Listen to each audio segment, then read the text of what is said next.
Welcome to UNVeiLeD. What you're about to hear is not fact. I'm not trying to get you to believe anything, and the end goal of this video is simply to ask questions and spread curiosity. I'm not a professional, and I don't intend on spreading any misinformation, as I'm not trying to claim that anything I'm saying is true. This is simply a thought stream that reveals an alternative story and perspective of the world that we live in. I do intend on talking about controversial subjects, however, I will not be talking about the modern day vaccine. This video has nothing to do with that, whether or not you should take it or whether or not it's good or bad. I know a video like that is not wanted by the YT authority, and that's fine. I wish to present this in a light that is more historical and spiritual. I've demonetized this video and I plan on not breaking any rules. I presented everything in this video as questions. As long as freedom of speech survives, we should be able to look into the history of the modern day health establishment. Please refer to your local medical authorities if you have concerns for vaccines. I'm not a valid source of information, and this is simply for entertainment and curiosity. It's just a fictional story.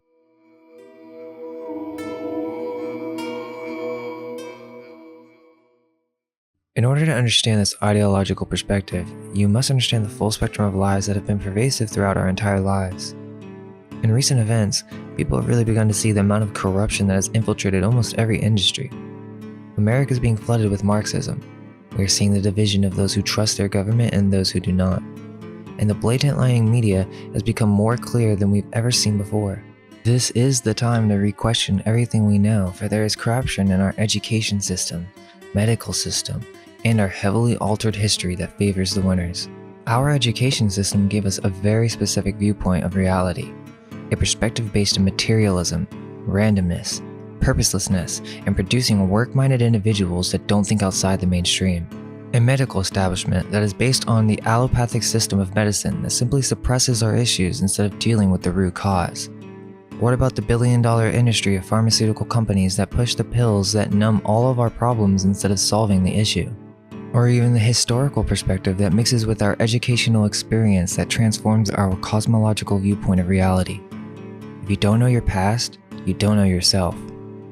We have to dive deep and explore these topics outside of the mainstream narrative, for politics many of the times is the driving force behind certain events. Now, you may not like politics, or you may think it's all a distraction, and in most situations, that's very true. However, that does not take away that there are different ideologies of political thinking. In most European countries, you're right, the right and left are simply that of the same bird, the same hidden hand. That's because most of the time, they really share the same underlying philosophy: more power to the government. There can be extremism on both sides. However, the ideology of more governmental power and collectivism is a belief of the left, and that belief is that we can have an equal utopian society where everybody is treated equally. Now, there's only one place in the world where the left and right are not of the same bird. Remember, we're talking about ideologies. I understand that the banks own America, we'll get to that.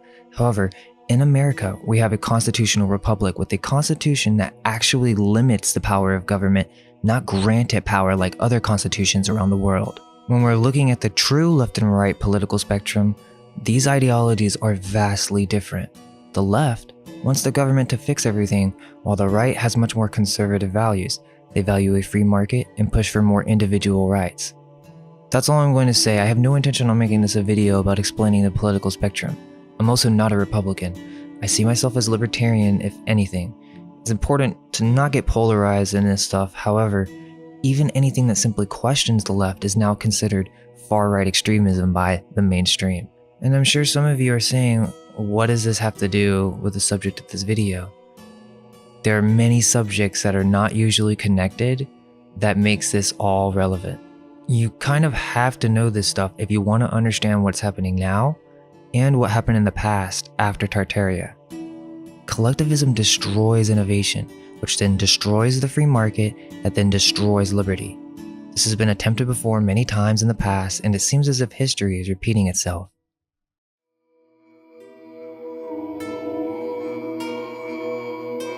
This chapter, you have to have a basic understanding of TaRTaRia, or at least just know a little bit about it. Check out the series TaRTaRia Explained on our channel if you haven't seen it, but it's a long rabbit hole and very difficult to explain in a very short time, but I'll do my best. History and the timeline that we now know has been extremely altered, and Not only that, many civilizations have been falsely attributed to other names that disguise the true people who lived in certain locations. Thousands of years were added to the timeline by the Catholic Jesuit priest, and the timeline that we have now is called Scaligerian history. They added an extra 1,000 years to the timeline to make Rome seem more powerful than it was. Check out Fomenko's work on alternative timelines.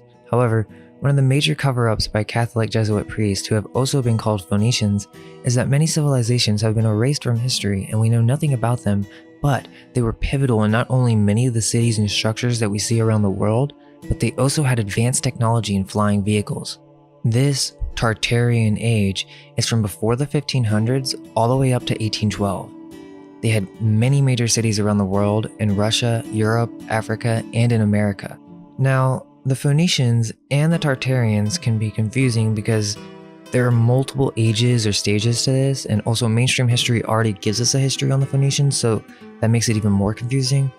But the Phoenicians at their early stages were technically the TaRTaRians, but we will explain that more later. At some point, the Phoenicians, which is really a cover name for the advanced Aryan race, meaning noble men, became corrupted and began changing their ideology from that of the original priesthood of Ayesa to that of corruption and greed for power. This is going to get confusing if you haven't seen our series, so I'll keep it at that, but basically, there was a long war and the fall of TaRTaRia is a multivariable equation, for not only were there many cataclysms in our recent history, but that this happened in different stages. The Phoenician, Venetian Jesuits began moving into TaRTaRian cities in Europe around the 16th and 17th centuries, and began forming their empire to defeat the remaining outposts of the TaRTaRians around the world. This is a time of what we now call the Dark Ages, where the group of people called the Phoenician Jesuits had to rediscover everything by living in these TaRTaRian European cities. They also went around the world destroying any evidence of past advanced cultures that did not fit their narrative. This is why the old libraries, like the Library of Alexandria, were burned. Many of the famous cities around the world were actually built by this TaRTaRian advanced race, and the people who survived the cataclysm, the Phoenicians, began moving in and claiming that they built these cities, and we will go over how events like the Big Stink in London are indicative of how toxic our living habits were, and how these cities were not even built to handle massive amounts of sewage. Like I said, some cataclysmic event happened, so by this time in the 1600s, many of these cities are empty. It seems that the two biggest remaining TaRTaRian empires in the 1700s were that of Russia and America.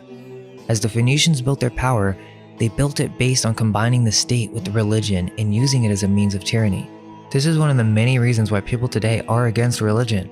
Not only has it been corrupted and used for political reasons, but that it was used to indoctrinate the minds of the masses into obedience. The Phoenicians began spreading this indoctrination around the world, converting old abandoned energy temples from TaRTaRia into churches. They began their war on the peoples who they could conquer in stages and then convert them into their ideology of religious control, to use religion to make people fight for God. It took until 1812 for the Phoenicians to fully have control over the world and defeat TaRTaRia. For extra context here, the Phoenicians can be seen as a group or cult that began seeking power and fell to corruption. However, this group, the Jesuits, then took the history of the TaRTaRians and then renamed everything and made it their history, giving it the name of the Phoenicians or Ancient Hebrews. Anyways, it's extremely difficult to unpackage that in a paragraph, especially because of the cataclysms, and they became the Canaanites and converted ancient temples to sacrificial centers for Baal, but after the fall of TaRTaRia around 1812, many Phoenician families began pushing for a restructuring of society. Around this time, many leftover TaRTaRian civilizations were still in the US, and we aren't told about this in history. There was a push by the Phoenicians, or now we know the Jesuits, to create a one-world government.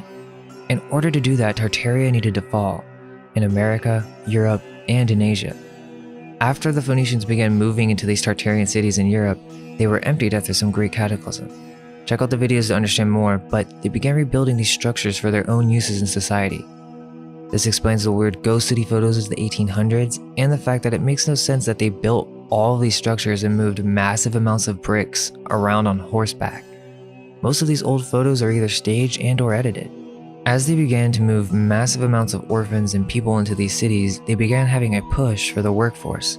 This was done globally, and we began to see the move of controlling people through the church and state, but instead to begin controlling the masses through economic principles and to start the push for science. The Phoenician Jesuit funded Francis Bacon, who wrote and edited the King James Bible, makes it very clear the society that they wish to create, which is a technocratic society that is based on the religion of science. Sure, to be fair, he proposed it in a way that meant a society that stayed true to the principles of science. However, we all know this simply means a society that is dominated by political science, the New Age Church. The Phoenician families are the true wealth behind the robber barons, who are but a wing of this Phoenician bird. The Rockefellers and other wealthy bankers of the world, otherwise known as the robber barons, seem to have heavily influenced the rise of fascism in Europe during the 1800s. One of the most devious lies of history is that fascism is a product of the right. This couldn't be further from the truth, for every fascist in history was a verified socialist and promoter of Karl Marx's ideas, which is why I alluded to the left and right in the beginning, because there was a reason that fascism failed at first.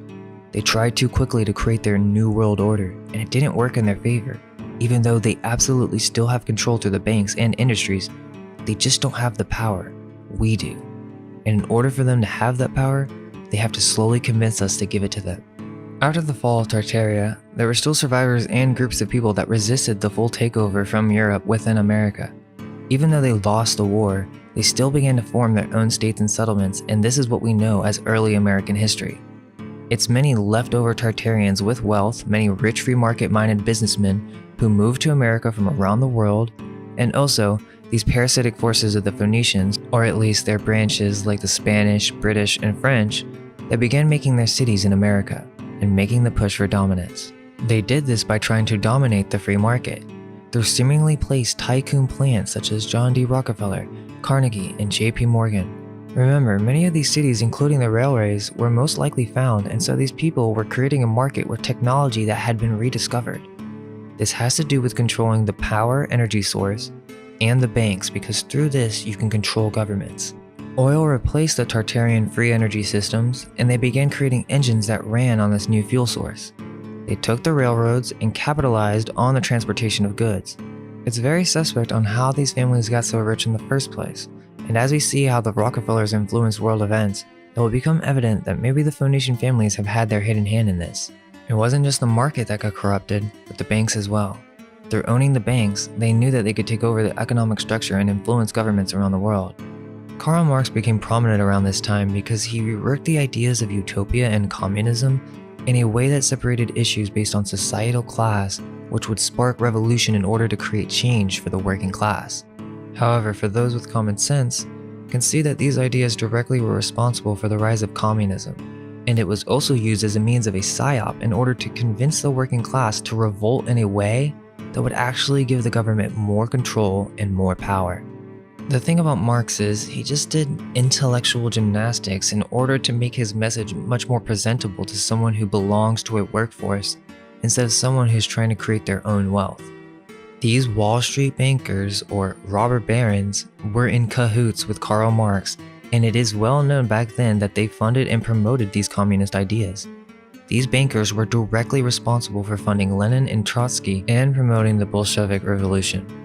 This is very similar to what is happening today with the left. The Bolsheviks promoted the same concepts of equality and that it was the system that was actually evil and everything needed to be teared down and rebuilt again. They needed to install an entire new system, and the answer was, what many people who signed up for this did not expect, the genocide of millions of people. Their ideas didn't work, and there's never been a good example in history, mostly because many of these tyrants and Marxists do the same thing once they begin redistributing wealth. They just keep it for themselves. Then everything begins to fall apart. Innovation dies. The wealth eventually is spent on the political leaders who rule this new system. The same thing happened with Mussolini, Mao, Stalin, Hitler. These ideas of collectivism have failed every time, and also were all ideologies of the left, not the right. So they decided to try a new method. They began just saying that they were republics even though they were not. They began giving the illusion of democracy even though there is no choice. However, with freedom of thought comes freedom of values. And even though the Phoenicians have branched out to own every industry, they still could not quell the most prominent ideology of the peoples, which is conservatism. Most people are conservative and don't even realize it. We are innovative beings that want to create something new into the world. That is the foundation of capitalism and a free market. We're not talking about crony capitalism, which was created by the Phoenician elites to corrupt the free market, but just the ideology of having your own identity, building up your own wealth and structure, having your own independence. These are all values of conservatism, and you must understand that I'm not speaking of the modern sense of the word, meaning far extreme right, or at least the way the mainstream media likes to portray it. This is a big reason why their plans on a one-world government have still not succeeded. You may think that they already own everything and it's all over, but we still do not live in a complete Orwellian, dictatorship, tyrannical society. It may be on that path, but we're not there 100% yet. It now seems that the new path that they will take is dependence on the health establishment and this push for a global vaccination, what some call the mark of the beast. Is this how they will reach their utopia and social credit score based economic system that is constantly monitored and tracked globally?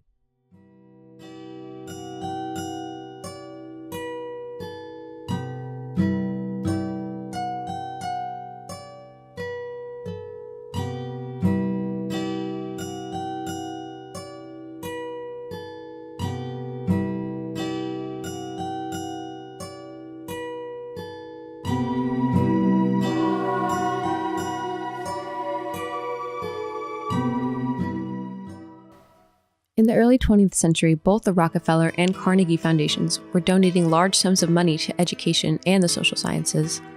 They supported, in particular, the National Education Association. By way of grants, they spent millions of dollars, money which was used to radically bend the traditionalist education system toward a new system that favored standardized testing over critical thinking, toward scientific management in schools. This was the part of the calculated plan to make the schooling system benefit corporate America, at the expense of the American schoolchildren. Powerful foundations with private interests, such as the Ford Foundation, continued to support and thereby influence the policy of the NEA to this day. Additionally, an unprecedented U.S. congressional investigation into tax-exempt foundations identified the Rockefeller and Carnegie Foundations' engagement in an agenda for vast population control. Norman Dodd, research director for the Congressional Committee, found in this statement in the archives of the Carnegie Endowment. The only way to maintain control of the population was to obtain the control of education in the U.S. They realized this was a prodigious task, so they approached the Rockefeller Foundation with the suggestion that they go in tandem and that the portion of education, which was considered domestically oriented, be taken over by the Rockefeller Foundation, and that portion which was oriented to the international matters be taken over by the Carnegie Endowment. Let's not forget, in our dream, we have limitless resources, and the people yield themselves with perfect docility to our molding hand. The present educational conventions fade from our minds, and unhampered by tradition, we work our own goodwill upon a grateful and responsive rural folk. We shall not try to make these people or any of their children into philosophers, or men of learning or of science. We are not to raise them up as authors, orators, poets, or men of letters. We shall not search for embryo great artists, painters, musicians, nor will we cherish even the humbler ambition to raise up from among them lawyers, doctors, preachers, statesmen, of whom we now have ample supply. Reverend Frederick T. Gates, business advisor to John D. Rockefeller, Sr., 1913. In 1717, the Prussian school system was established, and by 1890, this compulsory schooling was prominent in Europe and America. This is largely seen as a good thing, as we're told that the literacy rates in those days were minuscule at best. However, Webster's spelling book sold over 100 million copies before compulsory schooling even came about, and that's just one of countless books written during that era. Schooling was usually done at home or by the parents or a local schoolmaster for the communities. But once the Industrial Revolution came around, people started to have to move to the cities, and the family dynamic was destroyed and rebuilt, with the state school teachers taking on a more prominent role in the child's life. These lessons were not so much life lessons, but books written by the same corporations that owned the factories that they uprooted their whole lives to work in. People came dependent upon these big families who owned these companies.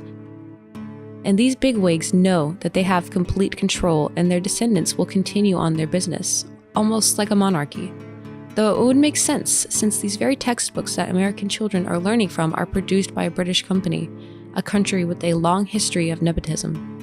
In fact, John D. Rockefeller's father, William, was known by his neighbors as Devil Bill and was well known to be a con man and snake oil salesman. A man named Devil Bill was in charge of the education of the American youth.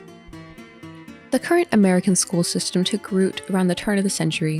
In 1903, John D. Rockefeller founded the General Education Board, which provided major funding for schools across the country and was especially active in promoting the state-controlled public school movement. The General Education Board was not interested in encouraging critical thinking. Rather, its focus was on organizing children and creating reliable, predictable, obedient citizens. As the award-winning former teacher John Gatto puts it, school was looked upon from the first part of the 20th century as a branch of industry and tool of governance. The Rockefellers, along with other financial elite and their philanthropic organizations, such as Gates, Carnegie's, and Vanderbilt's, have been able to mold society by funding and pushing compulsory state schooling to the masses. Here's a timeline to show the radical shift in education and the influence of the financial elite. Pre-1840, literacy rates were still very high, schools prominently private and locally controlled. Up until the 1840s, the American school system was mainly private, decentralized, and homeschooling was very common. Americans were well educated and literacy rates were high. 1852, Massachusetts passes first mandatory attendance law. 1902, John D. Rockefeller creates the General Education Board. At the ultimate cost of $129 million, the General Education Board provided major funding for schools across the nation and was very influential in shaping the current school system. 1905, Carnegie Foundation for the Advanced Teaching is founded. 1906, NEA becomes a federally chartered organization. 1913, Frederick T. Gates, director of charity for the Rockefeller Foundation, writes, "In our dream, the people yield themselves with a perfect docility to our molding hand." 1914, National Education Association, NEA, alarmed by the activity of the Carnegie and Rockefeller Foundations. 1917, NEA reorganizes and moves to Washington, D.C. The NEA is the largest labor union in the U.S., representing public school teachers and other school faculty and staff. It generally opposes merit pay, school vouchers, accountability reforms, and more. 1918, every state requires students to complete elementary school. 1932, 8-year study, largely funded by Carnegie Corporation of New York and the General Education Board. This laid the groundwork for education reform and the schooling system we have today. 1946, Rockefeller Foundation grants the Education Board $7.5 billion. 1953, Race Committee of the U.S. House of Representatives reveal agenda of Carnegie Endowment and Rockefeller Foundation in education. It seems incredible that trustees of typically American fortune-created foundations should have permitted them to be used to finance ideas and practices incompatible with the fundamental concepts of our Constitution. Yet there seems evidence that this may have occurred. Norman Dodd, Director of Research, Special Committee to Investigate Tax-Exempt Foundations in 1954. 1968, Edith Roosevelt's article, The Foundation Machine, indexed Carnegie-funded textbooks. Carnegie-funded programmed textbooks were distributed to culturally deprived areas. Edith Roosevelt stated that these young children are being indoctrinated with a pattern of anti-social ideas that will completely and violently alienate them from the mainstream of American middle-class values. 1979, the U.S. Department of Education was created. 1986, Carnegie Teaching Panel charts a new teacher framework and provides $900,000 in grants and reforms. The utter dependency on outside authority has completely destroyed the individual.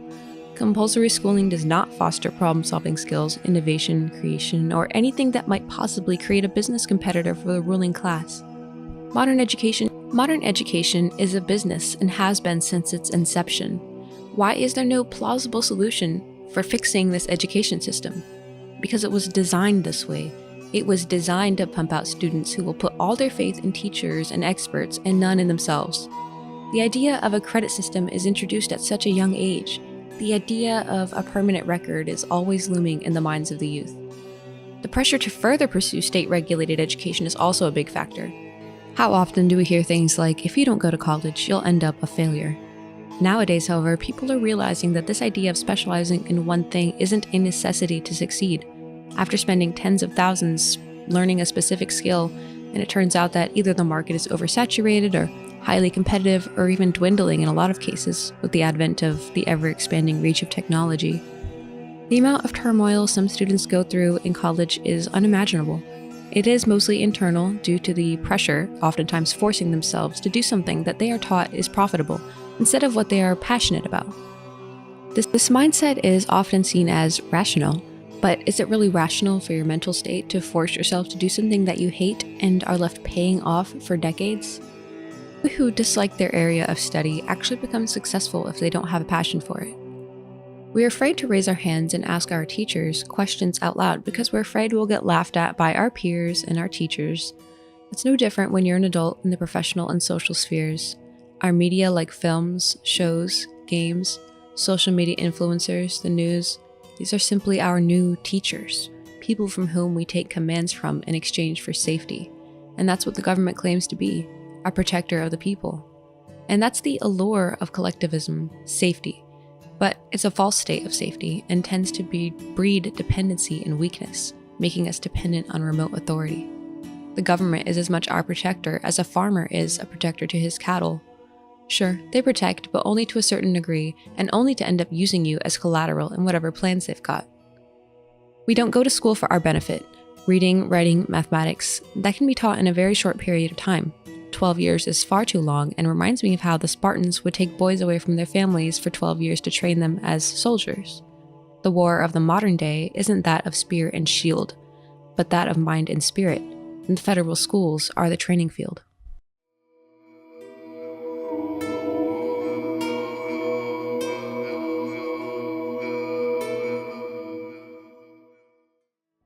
Now that we can see that the banks, resources, energy production, education, and political views were hijacked by crony-planted Phoenician capitalists, otherwise known as the robber barons, we can now move on to our next section that involves how these robber barons hijacked the health industry. Now, we know for a fact in mainstream history that the robber barons were completely trying to dominate the free market and use this power to persuade governments.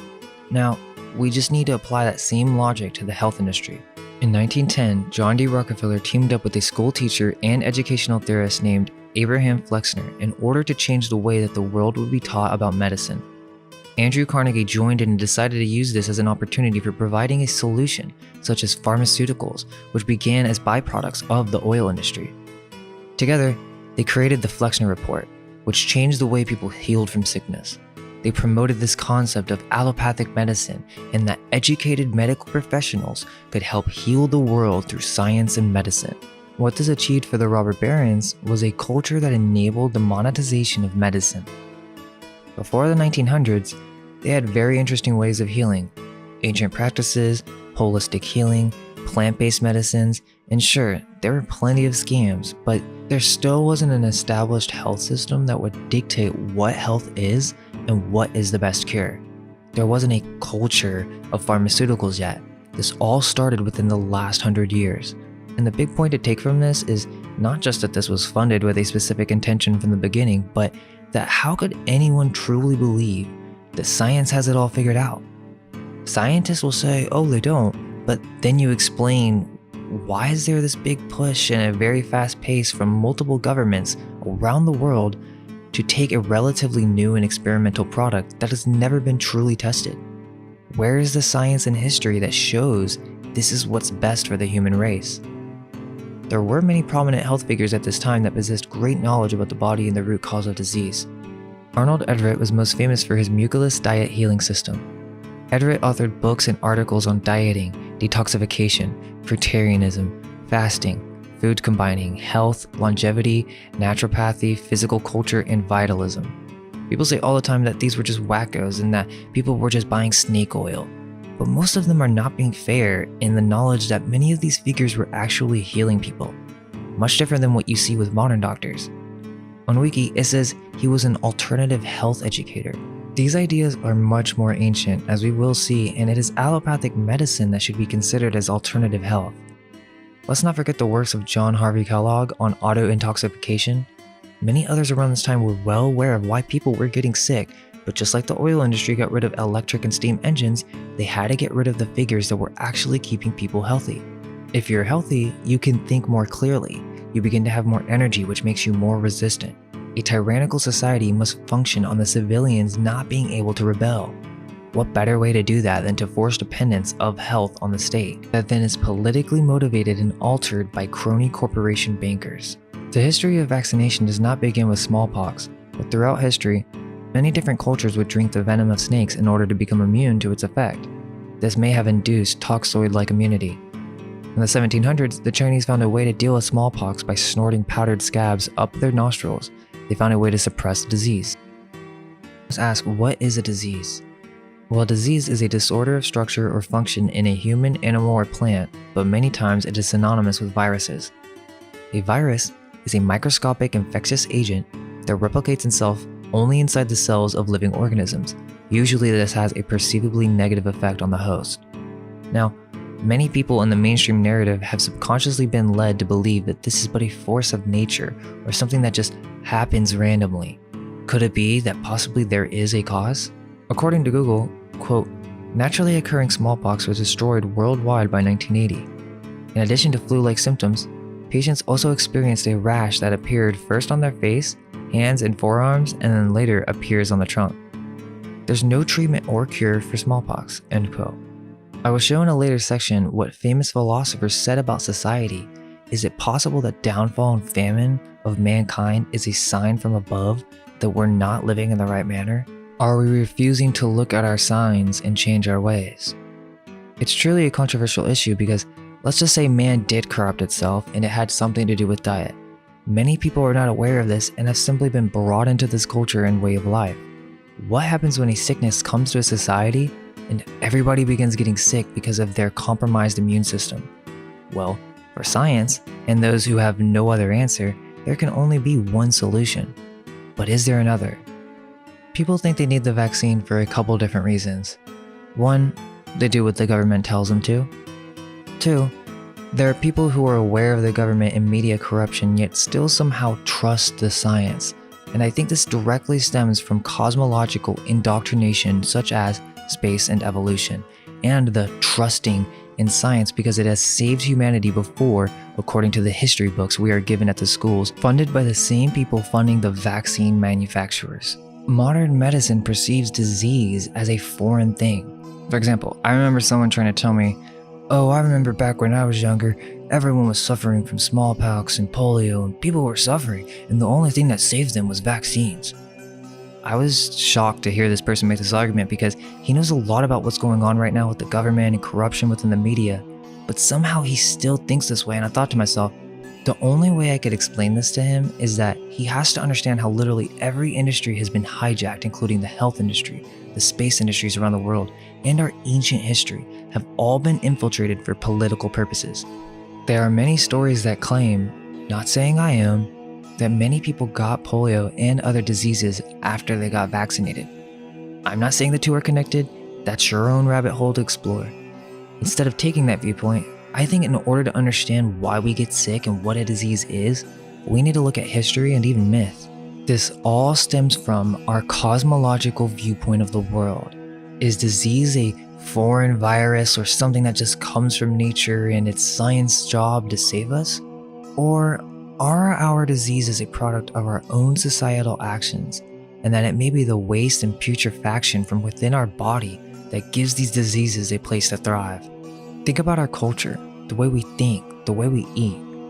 People who are pro-vaxxers do not see the connection between diet and disease. People instinctively know that by eating better you'll be healthy, but in the modern medical establishment, disease is seen as a focus on one particular issue, and it's never truly connected with all the possible reasons that it could be happening. For instance, thought patterns and eating habits. We have been taught a diet and system of eating that's not actually healthy. Check out the Human Diet video 2020 for more info on this.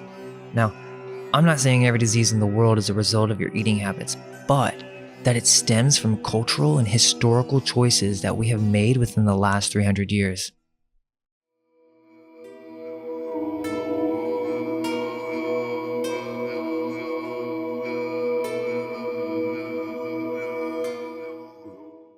These will all be explained further, but I think the reason people have such an automatic reaction to conspiracy theorists, is because they're unwilling to consider many of the things they learned throughout their lives may have been lies.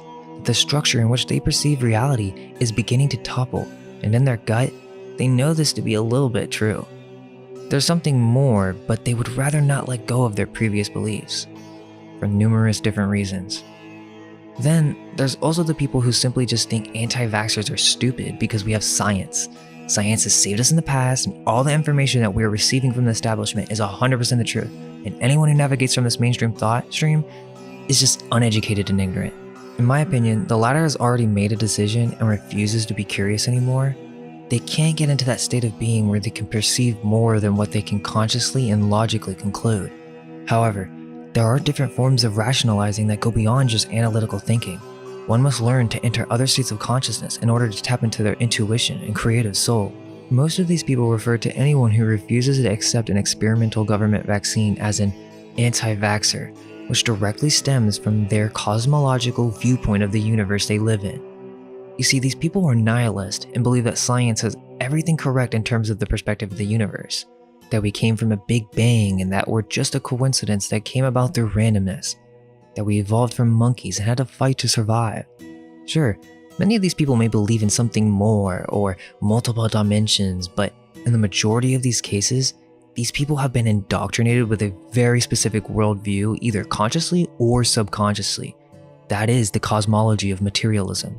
In many of our videos, we've mentioned the cosmology of nothing and the cosmology of something. This is what we're talking about when we refer to different cosmological viewpoints. Yet, even the nihilists wake up and go about their day because they aren't really nihilists. Nihilism is not natural. No matter how much a person wants to not care, their minds won't let them. If nothing truly matters, then why does a nihilist get out of bed? They're at least curious to see how things play out. Many of these modern advancements in science are very recent, and we still have not seen the long-term effects of using these technologies every day. Yet, we trust it. We don't know how allopathic medicine will affect future generations. Will their immune systems be compromised without a dependency on the state?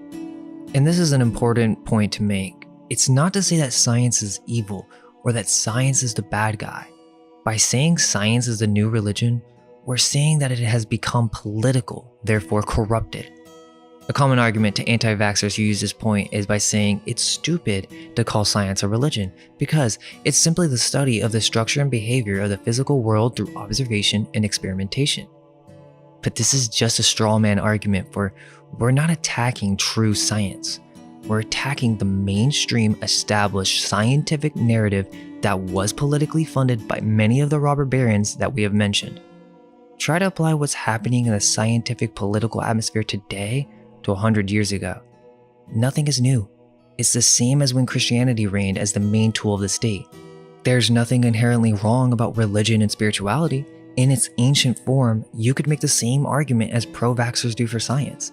Spirituality is simply the natural human quality to be connected and have experiences associated with the human spirit and or soul as opposed to the material physical realm. However, this ancient and natural tendency in humans was used by power-hungry tyrants as a tool to control the masses. Science has also fallen victim to this treatment.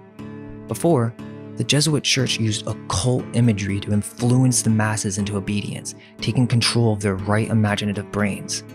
Even though science is more analytical and based on real-world observation, they have used the complete opposite spectrum of the state-controlled toolset. Now, the masses are stuck in left-brain nihilistic land where you have a much more difficult time accessing creativity and spirit.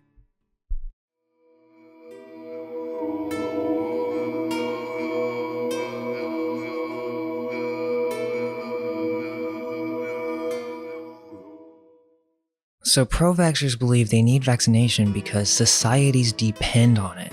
They trust the science and that without it, we would have measles going on and smallpox all around the world and we would be helpless. But you see, this all stems from a belief that we came from evolution and that our ancestors had to fight to survive, and that before the 1800s, everyone had short lifespans. They have been taught to think that the medical establishment has increased our lifespan and made it a safer place to live, that they have cured us from deadly diseases because they nullified the symptom instead of just dealing with the source. Vaccines do not fix root cause, they just suppress it from happening again. Instead of science doing trials and experiments to figure out why it may be that we get disease and or what are the long-term effects of doing this for every pandemic, they simply pushed through a shortcut that would have long-lasting consequences on a population. That's the issue: the dependence on a pharmaceutical establishment and the deterioration of our natural immune system. Pro-vaxxers think that disease and sickness is like some alien or foreign entity instead of being a result from our own actions. The problem that many are not ready to look at and refuse to accept is that it's our way of life that is causing these issues. The natives had no concept of disease until the Europeans came to America. That's because the people who came were corrupted Phoenicians that were living in old Tartarian cities without sewer systems, and they had completely destroyed the entire city with shit, including their internal digestive systems. Not to mention that there were cannibals, otherwise known as the Canaanites. They ate the flesh that was in most cases probably rotting. This led to an environment where horrible viruses and parasites could thrive. Over time, we were indoctrinated to think that this was the norm. However, this is sickness unveiled. For sickness is simply a product of the corruption within the body. Many times, that body is using the sickness to provide as a means for communicating with the user a sign to change their way of life, or as a means for healing the body and protecting it against danger. However, with the new one world health system that seems to be coming, these symptoms will be suppressed instead of fixing the source, which is simply the way we think and eat. We are beings of light, and our body was formed from nature, Mother Earth, which is Sophia. Her body is your body, and you possess a natural healing mechanism that can rid you of all corruption. All you must do is be aware of that beauty and to change your ways. You must hydrate your body, you must rid it of all toxins, you must learn to heal naturally.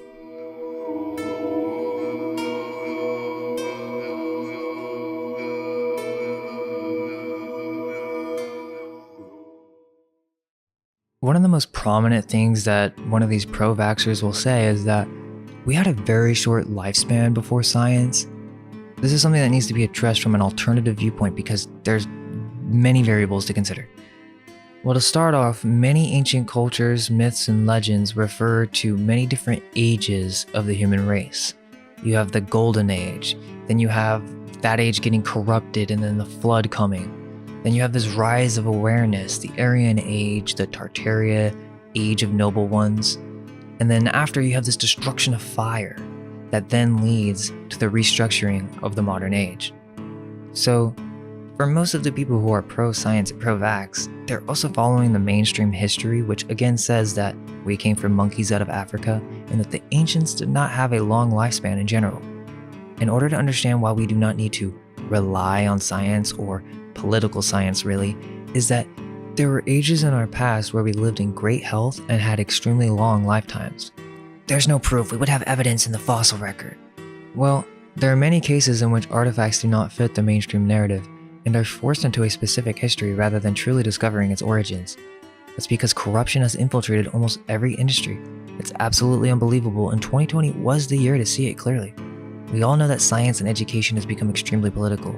It's the exact same thing with history, and many well-known historical events have either been presented in only a certain light and or edited to fit the winner.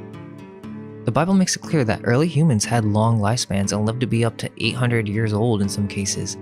Not saying everything in the Bible is completely factual, but there are many books from that age that describe humans with extremely long lifespans, comparing to now.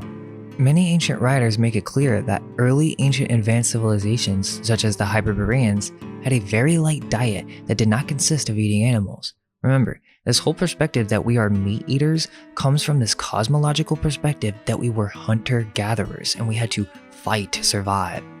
Those were simply stages after cataclysm where advanced civilization fell into chaos. Greek historian and philosopher Hellenicus claimed that the Hyperboreans, Celts, were a very just people living on acorns and fruit with no partaking of meat.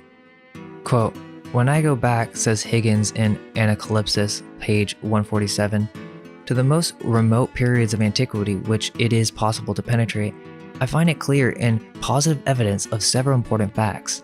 First, no animal food was eaten, no animals were sacrificed. Origins has left us with the record that the Egyptians would prefer to die rather than become guilty of the crime of eating any kind of flesh. Herodotus tells us that the Egyptians subsisted of fruits and vegetables, which they ate raw.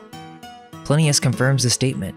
Harold Wrightstone in The Private Lives of the Romans says, quote, "Of the Romans, it may be said that during the early republic, perhaps almost through the 2nd century BC, they cared little for the pleasures of the table. They lived frugally and ate sparingly. They were almost strict vegetarians. Much of their food was eaten cold, and the utmost simplicity characterized the cooking and the service of their meals." Could this be a time in Rome before Cataclysm and before the Phoenicians came into the cities with their stink and bad health habits? The oldest inhabitants of Greece, the Pelasgians, who came before the Dorian, Ionian, and Elean migrations, inhabited Arcadia and Thessaly, possessing the islands of Lesbos and Lake Manas, which were full of orange groves. The people with their diet of dates and oranges lived on average of more than 200 years. This is confirmed by other Greek poets. Hesiod said, quote, "The Pelasgians and the people who came after them in Greece ate fruits of the virgin forest and blackberries from the fields." Plutarch, the Greek biographer, observed, quote, "The ancient Greeks before the time of Lycurgus ate nothing but fruits." Hesiod, one of the earliest Greek poets, often called the father of Greek didactic poetry, spoke of a fallen golden race who once lived like the gods. First of all, the deathless gods who dwell on Olympus made a golden race of mortal men who lived in the time of Kronos, when he was reigning in heaven, and they lived like gods without sorrow of heart, remote and free from toil and grief. Miserable age rested not on them, but with legs and arms never falling, they made merry with feasting beyond the reach of all evils. When they died, it was as though they were overcome with sleep, and they had all good things, for the fruitful earth unforced bare them fruit abundantly and without stint. They dwelt in ease and peace upon their lands with many good things, rich in flocks and loved by the blessed gods. This golden race descends spiritually and physically lesser each age. Plato, in the 2nd book of the Republic, Socrates develops his idea of the diet best adapted to the general community.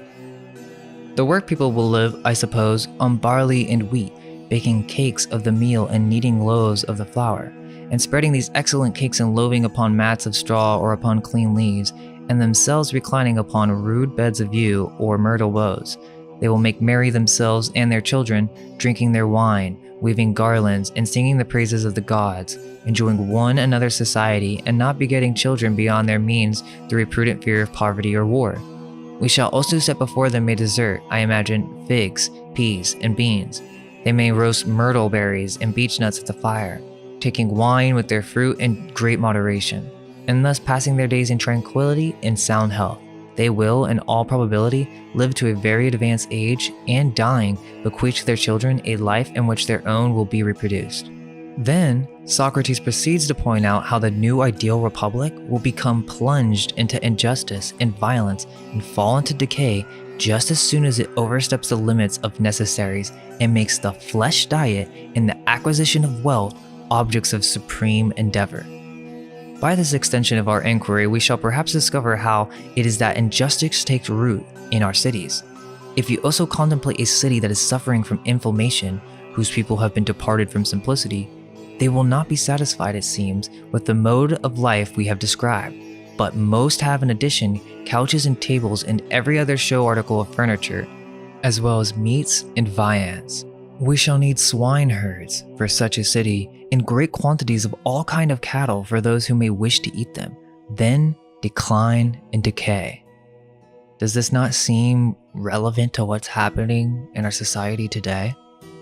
Ovid remarks that Plato, doubtless, reached his great age because of his moral purity, temperance, and natural food diet of herbs, berries, nuts, grains, and the wild plants of the mountains, which the earth, the best of the mothers, produces.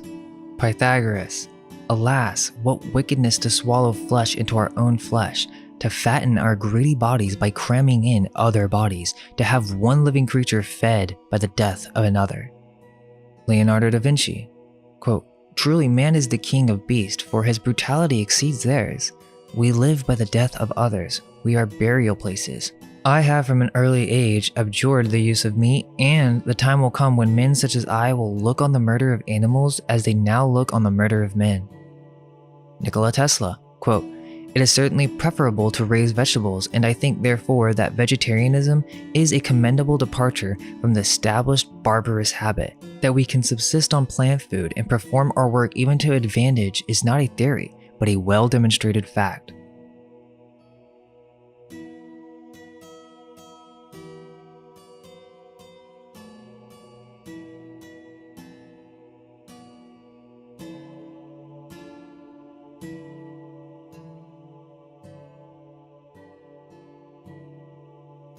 Well, we all know about this and people joke about it all the time. I don't know what's true, and this is not to be presented as fact, but to simply ask questions. What are the implications of global forced vaccination with passports, and how does it represent the end of liberty and alternative health?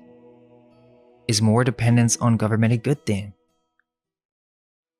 Are banks and culture moving to a more virtual and trackable currency? Have there been talks of a microchip or something that may be implanted into the body in the future and possibly be mandated by the government? Is it possible that the one world religion of the new world will be political science? In this new modern ideological war, do you trust the science? Many people sometimes get angry when hearing this information. They begin to think about how messed up the world is and start to have a feeling of despair. We must never give in to despair and always have hope. I think the solution and answer is to just keep spreading awareness. Share this video, start talking to people about these subjects, and to really just stay curious about questioning the world we live in. The goal is to keep individualism and conservatism alive. I'm not saying to vote or fall into the trap of the polarized far political right. Be aware of the political battlefield of ideologies. Hopefully balance yourself as a libertarian and promote the concept of liberty, individual rights, a free market, and to keep government from getting too powerful or Orwellian. For as long as this ideology lives, it will always be a threat to a tyrannical society. Wish everyone the best, and all I can hope is that our minds may be unveiled. Let go of everything you think to be true. Relax the mind and ask the question, do I truly understand what this reality is?